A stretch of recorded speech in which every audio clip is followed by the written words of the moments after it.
Oke guys, lama sih saya nggak nambah podcast di Spotify ya. Oke, saya nambah deh. Kebetulan lagi ada transisi nih. Bukan transisi sih. Jadi sebenarnya saya tuh suka banget nih sama Apple ya. Tahun 2000 berapa ya? 2010 kayaknya tuh. 2010 2011. Sorry 2013-an itu saya tuh ngidam-ngidam banget sama mesin Apple. Ngidam-ngidam banget sampai berdoa, berusaha segala macam ya. Alhamdulillah dapat rezekinya, dapat dalam satu minggu tuh ada 2 orang yang mau ngasih saya MacBook. Satu klien dari Jogja, satu klien dari Australia. Kalau klien yang Jogja ngasih saya MacBook White yang second. Kalau klien dari Australia ngasih saya uang untuk ngebeli aja MacBook Pro yang Retina 13 inch 2013 berarti itu. Suka banget saya. Sorry, 2014. Suka banget. Bayangkan ya, jadi saat itu saya kerja di Upwork dan kemudian saya menyelesaikan program yang berbasis macOS, tapi klien melihat saya ngerjainnya pakai VM, virtual machine. Kemudian ada trouble aja saat itu. Kalau di VM-nya macOS itu, saat itu saya ingat banget, kita nggak bisa melakukan penandatanganan digital signingnya itu kalau VM nggak bisa. Bisanya kalau pakai hardware. Kayaknya sih sekarang udah bisa ya. Nah intinya nggak bisa. Kemudian sama dia, kok mau nggak kamu aku kasih uang, ntar kamu beli di sana. Tapi jaminannya adalah kamu harus kerja sama aku 1 tahun. Wah ya maulah. Saya beli tuh MacBook Pro. Wah itu saya ingat banget, itu perubahan saya jadi programmer kelas berat. Karena apa? Karena senang banget pakai MacBook ya. Dan saya udah bolak-balik ya antara Apple, Windows segala macam. Nggak ada sih yang bisa nyamain sleeknya mesin MacBook tuh. Sleek banget. Sleek itu susah jelasinnya. Jadi kamu seakan-akan memegang suatu lempengan aluminium yang bagus gitu dan rigid. Apa namanya? Coba kamu buka layar laptopmu yang sekarang. Kalau yang kamu pakai layar laptop Windows ya, pasti wobble dia. Wobble tuh bergoyang-goyang. Nah kalau MacBook tuh nggak gitu dia. Stable. Nah itu aja sih salah satu hal yang nyenengin tuh. Nah kemudian suka banget tuh akhirnya saya jalan-jalan sana kemari tuh naik sepeda. Saat itu saya suka naik sepeda ya, naik motor. Selalu bawa MacBook untuk kerja di mana aja. Naik sepeda, bawa MacBook. Ada parkiran, ada tempat yang rada rindang, saya kerja dia tuh pakai MacBook. Akibatnya emang produktif banget. Saya lagi mengenangnya sebenarnya. Produktif banget. Suka banget. Nah, gampangnya saya benar-benar memaksimalkan MacBook yang saya miliki saat itu. Tapi kemudian saya dapat kerjaan long term yang kedua, yang ke perusahaan Kanada. Di situ saya di situ environment-nya itu semua pakai Linux. Semua environment-nya pakai Linux, nggak ada yang pakai Mac. Dev-nya tuh semua nggak ada yang pakai Mac, semuanya pakai Linux. Akhirnya begitu saya ngobrol-ngobrol diskusiin masalah sesuatu, nggak ada yang jawab. Wah ya udahlah, akhirnya sama perusahaan dikasih modal juga. Dia sama kayak kebijakan yang perusahaan yang di Australia yang sebelumnya yang ngasih saya MacBook. Perusahaan yang Kanada ini juga kebijakannya seperti itu. Dia ngasih modal ke karyawannya sejumlah uang untuk terserah mau dibeliin apa, dibeliin MacBook, dibeliin PC, terserah. Kemudian totalnya sekian, kamu atur-atur aja. Nah, saya mikir saya sudah punya MacBook nih, oke saya beli PC deh. Dapat kasih uang sekitar 28 juta. Saya beli mesin saat itu ya, 2014 tuh. Saya belikan mesin yang paling tinggi deh, prosesor yang paling tinggi. Tapi yang bukan overclock ya. Saya nggak suka gaming, saya nggak suka overclock. Jadi yang standar aja. 6700 Intel Gen 6. RAM-nya saya maksimalkan 16 GB.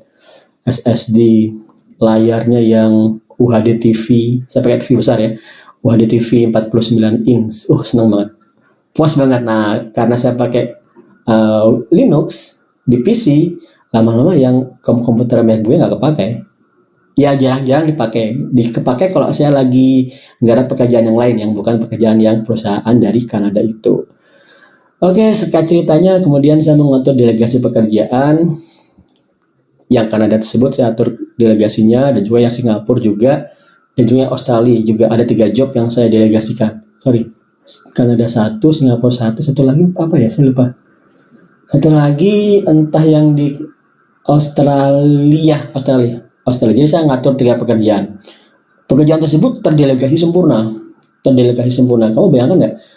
Ada 3 pekerjaan yang menggunakan remote work luar negeri yang semuanya terdelegasi sempurna.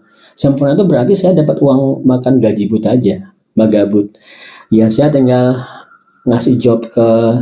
mahamin requirement dari klien, kemudian saya serahkan ke para dev, kemudian para dev ngerjain, kemudian saya take credit. Saya udah ngerjain ini. Ya kemudian kompensasi ke teman-teman adalah dapat gaji. Nah, akibat seperti ini hampir berapa tahun itu ya? Hampir full data delegasi itu 4 tahun. Yang pekerjaan Kanada tuh full terdelegasi, bukan 4 tahun, kayaknya 2 tahun. Atau 4 tahun ya, saya lupa. Terdelegasi deh.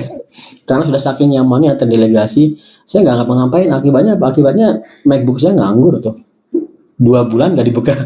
Karena nggak ada pekerjaan. Akhirnya saya jual aja deh. Nah, saya jual aja kan, ada. Kemudian terdelegasi semua. Akhirnya waktu saya luang, kemudian saya pelan-pelan membangun yang kamu sekarang ketahui sebagai remote worker Indonesia. Nah, singkat cerita, di tahun berapa saya agak lupa lah, mungkin 2016 kalau nggak salah ya. Saya tuh dari semua mesin Apple yang saya belum pernah miliki itu iMac. Kalau Mac Mini malah kerja paling lama saya pakai Mac Mini, MacBook Pro, MacBook White, ya saya punya semua. Yang belum pernah saya rasain gimana sih rasanya kerja pakai iMac, ya kan? iMac itu bagi yang belum tahu all-in-one PC-nya Apple ya. Jadi satu layar aja sudah selesai. itu komputernya. Nah, kemudian saya nyari-nyari nih, sudah ngatur budget, sudah baca-baca review. Nah, kemudian saya kesel luar biasa dengan iMac 4K. Jadi iMac itu ada yang Retina yang biasa. iMac Retina berarti sudah tampilannya udah bagus banget. Cuman ada namanya iMac 4K. iMac yang Retina 27 in itu harganya, Mas, saya agak lupa, sekitar 20-an lah. Oke dah. Atau belasan ya? Ya 20 awal, 21 kalau nggak salah. Kemudian saya ngecek, nah iMac yang 27 in, yang 20-an juta itu RAM-nya bisa di-upgrade.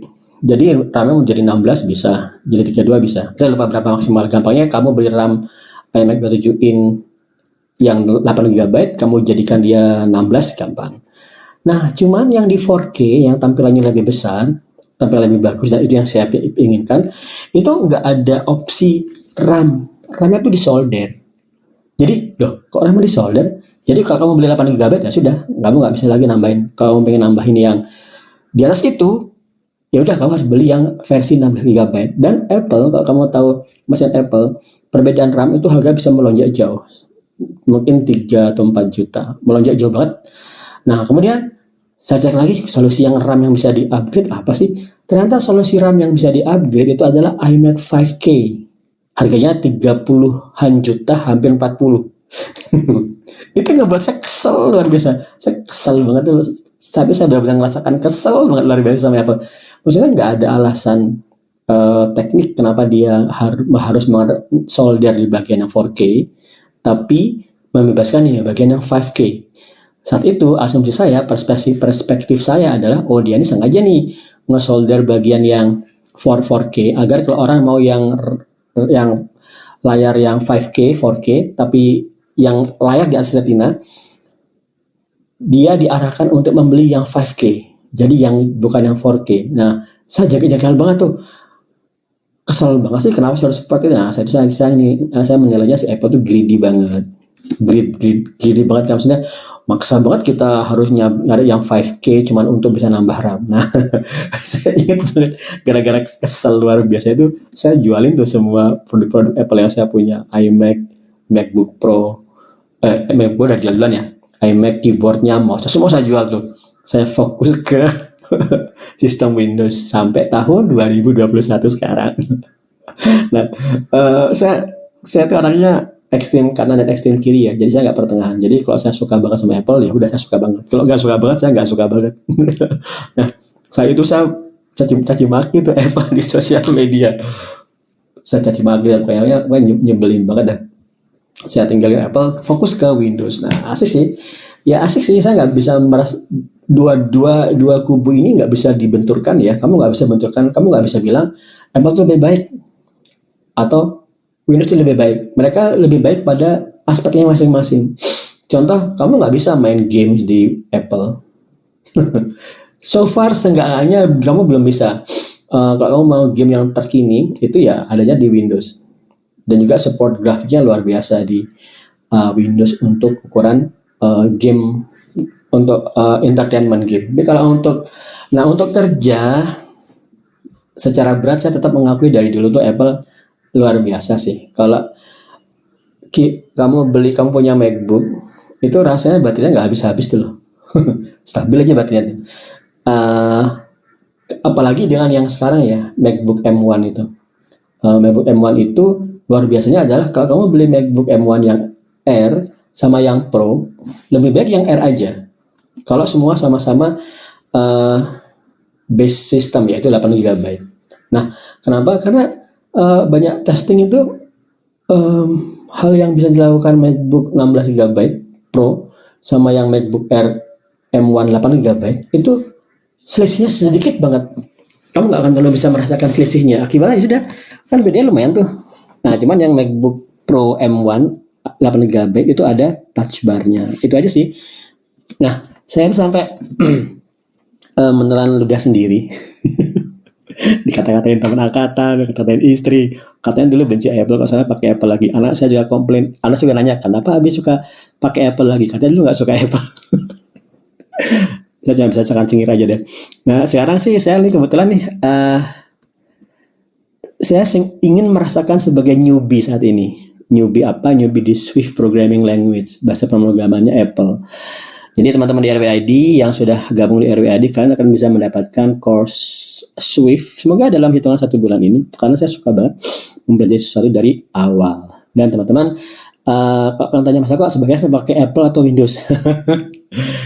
Kalau kalian development Apple, gampangnya gini, bahasa pemrograman Swift itu hanya ada di Apple. Jadi kalau kamu bisa menggunakan Apple MacBook gitu, kamu kalau menguasai Swift, kamu akan menyisihkan semua programmer-programmer yang pakai Windows. Otomatis kan? Jadi ekosistem sudah berkurang gitu loh maksud saya. Untuk backend development juga Apple bagus sih, bagus banget. Kecuali kemarin ya waktu dia menggunakan keyboard yang butterfly, itu saya sampai ngata-ngatain Apple tuh keyboard kok nggak masuk akal, kayak ngetik papan. Kalau sekarang keyboardnya dia sudah kembali, yang di M1 dia sudah kembali ke keyboard yang masa lalu, yang di tahun 2014-an. Nah, oke teman-teman, sekadar nostalgia kenapa saya benci dan suka Apple. Sekarang saya suka banget sih. M1 ini ngeri banget deh, saya kebayang orang-orang di Intel lagi keringat dingin. Well, kita tahu sih antara Apple sama PC itu emang dari dulu compete kan. Cuman saat Apple pindah ke Intel dan meninggalkan PowerPC, dia seperti masuk dan menjadi sistem terbuka untuk Windows. Jadi orang-orang bisa menggunakan Windows di Apple MacBook yang pakai Intel. Dulu kan dia PowerPC. Nah, sekarang ini luar biasa kan, dia ngebangun prosesornya sendiri, integrated silicon apa namanya istilahnya? Silicon processor lah ya, silicon chipset. Jadi dia Apple itu ngebangun prosesornya sendiri dan softwarenya sendiri, aplikasinya sendiri. Hal seperti ini belum ada ya. Kalau kamu tahu PC itu yang buat prosesornya Intel atau AMD, itu yang buat sistem operasinya Windows. Nah, Apple itu dia sekarang ngebuat sistem operasinya sendiri dan mesinnya sendiri. Nah, karena itu kebayang sih masuk akal aja dia bisa ngeoptimalkan baterainya. Jadi saya kebetulan lagi pakai MacBook Air M1 Rose Gold, ngecas sekali aja pemakaian normal baterainya 2 hari nggak habis sih. full day loh padahal itu. Nah, dan yang MacBook Air itu nggak ada kipasnya, jadi pasti diem, tenang. Cuman mungkin panas. Cuman kalau sesuatu yang nggak pakai fan, nggak pakai kipas, itu kalau operasinya berat, dia kemungkinan akan melambat, throttle down. Nah, kemungkinan ada satu aktivitas berat, nanti Apple yang MacBook Air itu akan melambat sedikit. Nah, yang di MacBook Pro dia itu ada kipas, efeknya nanti ada suara, ada moving part, ya kan, ada bagian yang bergerak. Nah, kemungkinan yang seperti ini akan bisa trouble. Kalau yang MacBook Air itu kan nggak ada sistem yang bergerak, nggak ada mesin yang bergerak. Kemungkinan dia akan lebih stabil. Karena itu ya, kalau teman-teman dan kamu nggak punya kebutuhan yang ekstra sebagai seorang video editor atau content editor yang luar biasa, ambil yang RM1 aja. Dan satu lagi, kalau kalian mau ya, membeli mesin Apple M1 yang second itu jauh lebih profit ketimbang kamu beli yang baru.